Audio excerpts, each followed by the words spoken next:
சக்தியொளி நேர்களுக்கு வணக்கம்.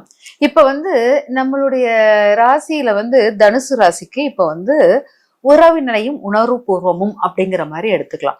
உறவு நிலையில் நம்மளுடைய உணர்வு பூர்வமான விஷயம், அதாவது உறவு நிலை நிறைய உறவு நிலை இருக்கு. அம்மா அப்பா, அக்கா தங்கச்சி, அப்புறமா குழந்தைங்க, மனைவி, கணவன், இந்த மாதிரி நட்பு, உற்றார் உறவினர்கள், எல்லா உறவு நிலைகளில் நம்மளுக்கு ரொம்ப நம்ம கூட லாங்கா வரக்கூடிய உறவு நிலை கணவன் மனைவி உறவு. இந்த கணவன் மனைவி உறவு காதலாக உருவாகி வரக்கூடியதாக இருக்கும், இல்லாட்டா நம்மளுக்கு பெரியவங்களால் வரக்கூடிய உறவுகளாக இருக்கும். இது உணர்வுகளை நம்மளுக்கு பகிரக்கூடிய உறவு நிலையில் முதல் இடம் கணவன் மனைவிக்குள்ளது. இரண்டாம் இடத்தில் இருப்பது நட்புங்கிற ஒரு தோழியோ தோழனோ நம்மளுக்கு எப்போதுமே ஆப்போசிட்ல உள்ளவங்க மேல ஒரு ஈர்ப்பு இருக்குல்ல, அந்த ஈர்ப்பில் நம்மளுக்கு உருவாகக்கூடிய நட்புகள் ரொம்ப பவர்ஃபுல்லா இருக்கும். அது போக நம்ம அறியாமல் நம்ம சில பேர்கிட்ட லயச்சு போயிடுவோம். நம்ம அவங்க சொல்லும் செயலும் நம்மளுக்கு ஒத்து போகுது போல இருக்கும். அவங்க கூட பேசிக்கிட்டு இருப்பது நம்மளுக்கு லைஃப் லாங் நல்லா இருக்குது போல இருக்கும். அந்த உறவு நிலை லேட்டா வந்தாலும் அந்த உறவு நிலை விட்டு கொடுக்க முடியாத உறவு நிலையாக வரும். இந்த மாதிரி சில உறவு நிலைகளில் நம்மளுக்கு மன மகிழ்ச்சியை தரக்கூடியதாக, தூரமா இருந்து பேசிக்கிட்டு இருப்போம். நம்ம அவங்களுடைய உடலையோ எதையுமே கவனிக்க மாட்டோம். அவங்களுடைய உள்ளம் மட்டுமே நம்மளுக்கு தெரியும். அந்த உள்ளத்தினுடைய அழகு நம்மளுக்கு ரொம்ப அழகான ஒரு உறவு நிலையை உருவாக்கக்கூடியதாக இருக்கும். அந்த உறவு நிலையும் நமக்கு சிறப்பானதாக இருக்கும். இப்படி உறவு நிலையில் நம்மளுக்கு இந்த சீக்கிரட்டான சில விஷயங்கள் நம்மளுக்குள் நம்மளுடைய பந்தத்திலிருந்து விலகி இருந்த, அதாவது இரத்த பந்தம், சொந்த பந்தம் எதுவுமே இல்லாமல் நம்மளுக்கு தூரமா எங்கேயோ ஒரு இடத்துல இருந்து உருவான ஒரு ஜீவன் நம்மளுக்காக வாழும் தன்மையுடைய ஜீவனாக மாறும்போது அந்த உறவு நிலையின் உணர்வுகள் ரொம்ப அற்புதமாக இருக்கும். இந்த அற்புத உறவு நிலையில் எந்த உறவு நிலை, இந்த நம்மளுக்காக உருவாக்கப்பட்ட அந்த ஜீவன், எந்த ஜீவன் நம்மளுக்கு ரொம்ப அற்புதமாக சக்சஸ் கொடுக்கக்கூடிய ஜீவனாக இருக்கும் அப்படி நம்ம தெரிஞ்சுக்கிட்டோம்னா அந்த ஜீவனை நம்ம ரசிக்கவும் கத்துக்கலாம். அந்த ஜீவனுடன் உறவுகளை நல்ல என்ன சண்டை போட்டாலும் அவங்கள விட்டு பிரியாமல் வாழவும் கத்துக்கலாம். அப்ப அந்த மாதிரி உறவு நிலையை நம்ம பார்க்கணும் அப்படிங்கிறது. இப்போ பொதுவாக தனுசு ராசிக்கு இளமை கால காதல் விரயம் தான், வேஸ்ட் தான். அந்த இளமை கால காதல் எப்படின்னா சொந்த பந்தங்களால், அதாவது குடும்பத்தினரால் அது கொஞ்சம் இதாகிற மாதிரி இருக்கும், பிரேக் ஆகுற மாதிரி இருக்கும். அதே போல் பாத்தீங்கன்னா இவங்க தெய்வீகத்தன்மையான ஒரு தன்மையும், இவங்களுக்கு தெய்வீகத்தன்மையான ஒரு ரிலேஷன்ஷிப்ல பப்ளிக்கா எல்லாருக்கும் தெரியக்கூடிய அளவுல வரக்கூடியதாக இருக்கும். ஒண்ணு குருவாக உங்களுக்கு வருவாங்க, இல்லாட்டா உங்களுடைய சிஷியராக வருவாங்க. குருவாக வருவாங்க அல்லது சிஷியராக வருவாங்க கிட்ட உங்களை அறியாமல் அந்த குருவுடைய பாடம் நடத்தும் முறை, அவங்க சொல்லும் விதம், அதெல்லாம் நம்மளுக்கு அறியாம லயச்சு போவோம். அந்த மாதிரி குரு சிஷியருடைய உறவின் பாலம் தெய்வீக தன்மை உடையதாக இருக்கும். அது உங்கள் வாழ்க்கையில் வெற்றியை நோக்கிய பயணத்தை கொடுக்கக்கூடியதாக இருக்கும். இந்த குரு சிஷியருக்குள்ளது என்னன்னா முதலில் கொஞ்சம் கடுகடுப்பாக தோன்றும், கொஞ்சம் கோபம் வர்ற மாதிரி எல்லாம் நடக்கும்.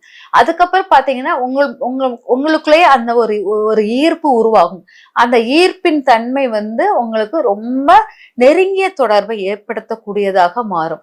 அதனால இந்த நெருங்கிய தொடர்பு இதில் இந்த குரு சிஷியன் உறவில் நிறைய விஷயங்கள் என்னன்னா, நிறைய அவமானங்களை சந்திப்பீர்கள். குருவாக இருந்தாலும் அவமானம் சந்திப்பீங்க, சிஷியராக இருந்தாலும் அவமானம் சந்திப்பீங்க. என்ன அவமானங்கள் சந்திச்சாலும் அந்த அவமானங்கள் எவ்வளவுதான் உங்க குரு சிஷியர் அந்த ஒரு இறைத்தன்மை, தெய்வீகத்தன்மை, ஒரு காதலோ ஒரு நட்போ உருவாகும் போது மாத்தி மாத்தி அசிங்கப்படுத்திக்கிறது, மாத்தி மாத்தி ஒரு காலவாரி கொடுற தன்மை இருந்தாலும் அங்க என்ன ஆகும்னா அந்த ஒரு ஈர்ப்பு விடாம தொற்றுக்கொண்டே இருக்கும். அதனால உங்களுடைய தெய்வீகத்தன்மை காதல் அல்லது உறவு இல்லட உணர்வு இது ரொம்ப வலிமை வாய்ந்ததாக இருக்கும். பிரிவின் தன்மையை குறைக்கிறது அப்படிங்கறத எடுத்துக்கலாம். கடைசி வரைக்கும் இவங்க உங்க கூட டிராவல் பண்ணுவாங்க. இவங்களின் நினைவுகளில் நீங்க வாழ்ந்து கொண்டேதான் இருப்பீங்க. இந்த நினைவு உங்களுக்கு ஆழமான ஒரு பாலத்தை ஏற்படுத்தக்கூடியதாக இருக்கும். அதனால இந்த தனுசு ராசிக்காரர்களுக்கு தெய்வீக காதலான உடலை நோக்கிய காதல் கிடையாது, பணத்தை நோக்கிய காதல் கிடையாது. ஆனால் உள்ளத்தை நோக்கிய காதல் மிக அற்புத சக்தியை கொடுக்கக்கூடியதாக இருக்கும். இது உங்களுக்கு ரொம்ப அற்புதமான மாற்றங்களை உருவாக்கும் அப்படிங்கிறத எடுத்துக்கலாம். அடுத்தால பாத்தீங்கன்னா இவங்களுக்கு திருமணம் அப்படின்னா திருமண வாய்ப்புகளுக்குள் இவங்களுடைய மனசு வந்து லயச்சு போகாது. ஏதோ ஒரு காரணத்துக்காக ஏதோ ஒரு இதுக்காக திருமணத்துக்குள் அவங்க சிக்குவாங்க. சிக்கிட்டு பட்டும் படாமல் தொட்டும் தொடாமல் வாழக்கூடிய வாழ்க்கையாக வாழ்வார்கள் அப்படிங்கறத எடுத்துக்கலாம். இல்லாட்டா வாழ பிடிக்காமல் விலகியும் போவார்கள் அப்படிங்கறத எடுத்துக்கலாம். ஏன்னா இவங்க வந்து அந்த திருமணம் பார்ட்னர் வந்து ஒண்ணுக்கு ஒண்ணு நேர் எதிராக இருப்பாங்க. ஒருத்தர் உண்மை இருப்பாங்க, ஒருத்தர் பொய்த்தன்மையாக இருப்பாங்க. ஒருத்தர் வந்து தெய்வீக தன்மையா இருப்பாங்க, ஒருத்தர் வந்து என்னன்னா உலக வாழ்க்கையை லயச்சவர்களாக இருப்பாங்க. இந்த மாதிரி ரெண்டும் நேர் எதிரான தோற்றங்களாக இருப்பதினால் இந்த நேர் எதிர் தோற்றங்கள் வந்து அவங்களுக்குள்ள ஒரு ஈர்ப்பே வராது. சில திருமண வாய்ப்புகள் வந்து டாம் அண்ட் ஜெர்ரி, நீ இல்ல சண்டை போடுவாங்க டாம் அண்ட் ஜெர்ரியாக. ஆனா நீ இல்லாம நான் வாழ முடியாத அந்த தன்மை இருக்கும். ஆனால் தனுசு ராசிக்காரர்களுக்கு அந்த மாதிரி இருக்காது. ஒருத்தர் இறை சக்தி வாய்ந்தவர்களாகவும், ஒருத்தர் இறை சக்தி இறைவனை நோக்கிய பயணத்துல இருந்தாலும், இன்னொருத்தர் வந்து லௌதீக வாழ்க்கை அந்த வாழ்க்கைக்குள்ள அடிக்ட் ஆனவங்களாக இருப்பதனால் இது முரண்பாடான இடமாக மாறிவிடும். அதனால் இவங்க வாழ்க்கையில் வந்து முரண்பாடுகள் அதிகமாக இருப்பதனால் இவங்களுக்கு இந்த திருமண வாழ்க்கையில் கணவன் மனைவியுடைய விஷயங்கள் ரொம்ப லயச்சு போக முடியாது அப்படிங்கிறது இருக்குது. அதனால இவங்களுக்குள்ள ஒரு பார்ட்னர்ஷிப் நம்ம ஏற்படுத்தலாம் அப்படின்னா, அதாவது இவங்க விரும்புற நபர் வேற மாதிரி இருக்கும். தனுசு ராசிக்காரர்கள் விரும்புற நபர் வந்து மனைவியோ அல்லது கணவனுடைய பழக்க வழக்கங்களுடன் ஒத்து போகாத தன்மையாக இருக்கும். வேற மாதிரி அவங்களுக்குள்ள ஈர்ப்புகள் உருவாக்கிட்டே இருக்கும்.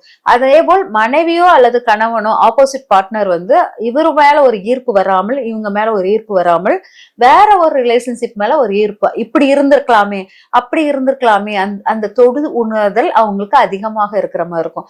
அதனால் இவங்க ரெண்டு பேருக்கும் ஒத்து போகாத தன்மையாக இருக்கும். தனுசு ராசிக்காரர்களுக்கு திருமண வாய்ப்புகளுக்குள்ள விஷயங்கள் ரொம்ப யோசிக்கிற மாதிரி இருக்கும். இல்லாட்டா விட்டு கொடுத்துறது, இல்லாட்டா நீ குருவாக ஒரு கணவனை வந்து முதன்மையாக வச்சுட்டு இவங்க கீழே இறங்குற மாதிரி இருந்துட்டா சரியா வரும். இல்லாட்டா மனைவி மேல ஏறி ரொம்ப பவர்ஃபுல்லா நிக்கிற மாதிரி, அவங்க பேச்ச கணவன் கேட்கிற மாதிரி, சரி நீ என்ன தப்போ ரைட்டு நீ சொல்வதெல்லாம் கரெக்டு சொல்லிட்டு அவங்கள குரு மாதிரி ஏற்றுக்கொண்டு கணவன் வந்து சிஷியனாக மாறினால் திருமண வாய்ப்புகள் நல்லா இருக்கும். அதனால இந்த திருமண வாய்ப்புகள் நல்லா இருக்கணும்னா தனுசு ராசிகள் கணவனை குருவாக மாற்றுங்கள், இல்லாட்டா மனைவிய குருவாக மாற்றுனீங்கன்னா நீங்க வந்து திருமண வாழ்க்கையில் நல்ல சௌபாக்கியத்தோட நல்லா வாழலாம் அப்படிங்கறத எடுத்துக்கலாம். அடுத்தால பாத்தீங்கன்னா ரகசிய உறவுகள் அப்படிங்கறத எடுத்துக்கலாம். ரகசிய உறவுகள் அப்படிங்கும்போது இவங்க ரகசிய உறவுகள் இருக்கும், ஆசைகளும் உண்டு. ஆனால் அதை நிறைவேற்றுவதற்கு ரொம்ப பயமா இருக்கும், பயப்படுவாங்க. ஏன்னால் அவங்க வந்து அந்த ரகசிய உறவுகளில் தவறுகள் ஏற்பட்டக்கூடாது, சொசைட்டி நம்மளை என்ன சொல்லும், சொசைட்டி நம்மளை அசிங்கமாக்கிடுவாங்களே அப்படி சொல்லிட்டு அந்த ரகசிய உறவு வந்து ரொம்ப இதாக்கி விட்டுருவாங்க. தன்னைத்தானே முறிச்சு கொள்ளக்கூடிய தன்மையாக மாறி விடுவாங்க. அதே போல் எதிர்ப்புதிரமாக நிற்க எப்ப வந்து அது குறையும். அந்த ரகசிய உறவுகளை வந்து அவங்க எடுத்துக்குவாங்கன்னா, ஒரு அறிவு மிகுந்த விஷயங்கள் வந்து ஷேர் ஆகும் போது, ஒருத்தர் பகிரும் போது இந்த ரகசிய உறவுகள் நன்றாக இருக்கும் அப்படிங்கறத எடுத்துக்கலாம். ஆனா ரகசிய உறவுகள் வந்து இவங்களுக்கு முழுமையான நன்மை தரும்னா, நன்மை தராதுன்னு சொல்ல மாட்டேன். ஆனால் இவங்க பயத்தின் இந்த சொசைட்டியை நினைச்சு பயம் எல்லாமே தன்னுள் மறைத்து, தன்னை தாழ்வாக நினைத்து, இதுக்கு சூட்டபிள் ஆகல அப்படின்னு சொல்லிட்டு அந்த ரகசிய உறவுகள் தன்னை வந்து ரொம்ப முடங்கிக்கிட்டே இருக்கிறதுனால இவங்களுக்கு அது வந்து ஒரு சரியான இதுக்குள்ள லைனுக்குள்ள வராத மாதிரி ஒரு ஃபீல் ஆகும். அதனாலதான் இந்த ரகசிய உறவுகளுக்குள் அவங்களுக்கும் கொஞ்சம் பிரச்சனை ஆகும். அதனால தனுசு ராசிக்காரர்கள் ரகசிய உறவுகள் வைத்து இருந்தால் அது வலிமை இருக்காது, வலிமை இல்லாத ரகசிய உறவாக இருக்கும். அப்படிங்கிறது கௌரவம் அந்தஸ்து அப்படின்னு நினைச்சே அதை வந்து ஸ்பாயில் பண்ணிக்கிட்டே இருப்பீங்க அப்படிங்கறத எடுத்துக்கலாம். அதனால தனுசு ராசிக்காரர்கள் சிறு வயதில் உள்ள தொடுகுணர்வுகளுக்கும் உங்களுக்கு வேல்யூ கிடையாது. அந்த வேல்யூ இருந்துச்சுன்னா குடும்பம் சார்ந்த விஷயங்கள் வந்து ரொம்ப எஃபெக்ட் ஆகும். அதனால அந்த சிறு வயதுள்ள தொடு உணர்வுகளுக்கு முக்கியத்துவம் கொடுக்காதீங்க. அதே போல் பாத்தீங்கன்னா அப்படி முக்கியத்துவம் கொடுத்தீங்கன்னா அது வந்து உங்க வாயில எப்பவுமே அவங்கள பத்தின திங்கிங் தாட் மட்டும்தான், அவங்கள பத்திய பேச்சுகள் அது வந்து உங்களுக்கு ரொம்ப உங்க வாழ்க்கையில் வந்து ரொம்ப ஆணித்தரமாக நிக்கிற மாதிரி நின்னுரும். அது உங்க வாழ்க்கை பிரச்சனையாக மாறும். அதனால சிறு வயது தொடு உணர்வு இல்லாமல் இருப்பது நல்லது. அது இருக்கவும் இருக்காது மேக்சிமம் உங்களுக்கு. அதே போல் வந்து உங்களுக்கு தெய்வீக தன்மான ஒரு உணர்வு மிக்க ஒரு உறவுகள் நல்ல பலம் கொடுக்கும். அந்த பாசத்தை உருவாக்கக்கூடியதாக இருக்கும். அந்த உறவுக்கு நீங்க முக்கியத்துவம் கொடுப்பீர்கள். அது வந்து உங்களுக்கு சரியாக இருக்கும். அதனால அந்த உறவை நோக்கி பயணம் உங்களுக்கு சிறப்பாக இருக்கும். கணவன் மனைவி உறவில் குரு சிஷியராக வாழ்ந்தால் உங்களுக்கு கணவன் மனைவி உறவு சிறப்பாக இருக்கும். அதே போல் ரகசிய உறவில் தன்மானத்தை ரொம்ப தாக்கக்கூடியதாக இருப்பதினால் தன்மானத்தை இழக்கக்கூடிய எந்த விஷயத்தையும் நான் செய்ய மாட்டேன். உங்களுடைய ரகசிய உறவு நல்லாக இருந்தாலும் அங்க வந்து தன்மானம் சரியா யாராச்சும் உங்களை இமோஷனலா டேமேஜ் ஆக்குனீங்கன்னா அந்த இடத்துல இருந்து நீங்க விலகி வந்துருவீங்க. அதனால நீங்க ரகசிய உறவுக்கு அது வந்து நிறைய நெகட்டிவா கொடுக்குது. இந்த மாதிரி ரகசிய உணர்வுகளுக்கு முக்கியத்துவம் இருந்தாலும் உங்களுடைய கௌரவம் சார்ந்த விஷயத்தில் அது வந்து ரொம்ப டேமேஜ் ஆகுச்சுன்னா அந்த உறவில் இருந்து விலகிய வந்துருவீங்க அப்படிங்கிறது முக்கியமானது. அதனால தனுசு ராசிக்காரர்கள் ஒவ்வொரு விஷயமும் நல்ல ஒரு பாத்தீங்கன்னா தனுசு ராசிக்காரர்கள் தெய்வீக தன்மை உடையவர்கள். அந்த தெய்வீக தன்மை உடையவர்கள் ரொம்ப தனக்குன்னு ஒரு கட்டுப்பாட்டு ஒரு கொள்கைக்குள் இருக்கக்கூடியவர்கள். இவங்க வந்து தன்னுடைய காதல் அந்த இதுல வந்து இறை சார்ந்த இறைவனை ரொம்ப நேசிக்கக்கூடிய ஒரு பெண்மணியாகவோ ஒரு ஆணாகவோ இருப்பீங்கிறதுல சிறிதளவும் ஐயம் இல்லை. இவங்க நேசிக்கக்கூடிய நபரையும் அந்த மாதிரிதான் நேசிப்பீங்க. மனித உடல் கொண்ட ஒரு மனிதனை நேசிக்கிறீங்கன்னா அவங்களும் இறை சார்ந்த நம்பிக்கை உடையவர்களாக இருந்தால் அவங்களையும் ரொம்ப உயர்வாக நேசிப்பீர்கள் என்பதில் சிறப்பான ஒரு நம்பிக்கை தன்மையான உள்ளவர்களாக இருப்பீங்கிறதும் சிறந்த ஒன்றாக இருக்கும். அதனால நீங்க உணர்ச்சி பூர்வமான விஷயங்கள் நிறைய இருந்தாலும் அதில் உடலுக்கும் பணம் காசு லௌதிக வாழ்க்கைக்கு முக்கியம் கொடுக்காமல் உள்ளத்துக்கு முக்கியம் கொடுத்து வாழும் வாழ்க்கை வந்து உங்களுக்கு சிறந்த வாழ்க்கையாக அமையும். அந்த வாழ்க்கையை நோக்கி பயணப்படுங்கள். இறை உணர்வுடன் வாழும் தன்மை உங்களுக்கு சிறப்பான வாழ்க்கையை நிர்ணயிக்கும் என்பதில் ஐயம் இல்லை. அதனால தனுசு ராசிக்காரர்கள் மிக சிறந்த வாழ்க்கை லட்சியத்தை பெற்று வாழ்வின் உணர்வுகளுக்கு முக்கியத்துவம் கொடுத்து நல்ல அழகான வாழ்க்கை வாழுங்க. நன்றி, வணக்கம்.